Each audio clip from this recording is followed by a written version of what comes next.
ইনকিলাব মঞ্চের আহ্বায়ক শরীফ ওসমান হাদি ও চট্টগ্রামের বিএনপি নেতা ইরশাদুল্লাহর উপরে হামলার প্রতিবাদে বিএনপির বিক্ষোভ মিছিল।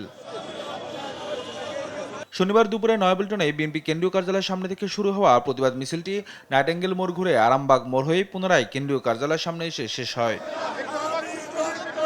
মিছিলে অংশ নেয় বিএনপির সিনিয়র নেতৃবৃন্দ সহ বিভিন্ন ইউনিটের নেতাকর্মীরাও। মিছিল পূর্ব সংক্ষিপ্ত সমাবেশে বক্তব্য রাখেন বিএনপির সিনিয়র যুগ্ম মহাসচিব রুহুল কবির রিজভী। অভিযোগ করে বলেন, ওসমান হাদির উপরে হামলা করে আর সেই দোষ বিএনপির ঘাড়ে চাপানোর মতো মাস্টার প্ল্যান করেছে স্বাধীনতা বিপক্ষের শক্তির একটি দল। এই মহা মাস্টার প্ল্যান, এই মহা পরিকল্পনা তারা করে চট করে অভিযোগটা যাতে চাপানো যায় বিএনপি নেতার বিরুদ্ধে, এইভাবে চমৎকার ষড়যন্ত্র তারা করেছে। এখন আস্তে আস্তে দিনের আলোতে একেবারে পরিষ্কার হয়ে যাচ্ছে। আর বিএনপির স্থায়ী কমিটির সদস্য মির্জা আব্বাস হাদির উপরে হামলার ঘটনায় তীব্র নিন্দা প্রকাশ করে বলেন, এই হামলা হাদির উপরে নয়, হয়েছে গণতন্ত্রের উপরে।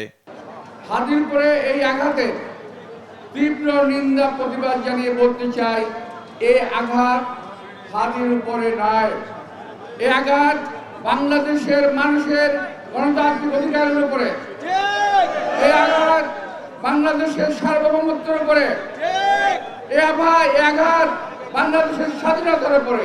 আর হাদির উপরে হামলার ঘটনাকে কেন্দ্র করে যারা ঘোলাপানিতে মাছ শিকারের চেষ্টা করছেন তাদের সাবধান হওয়ার হুঁশিয়ারি দেন মির্জা আব্বাস। নিয়াজ মোরশেদ, দেশ টিভি, ঢাকা।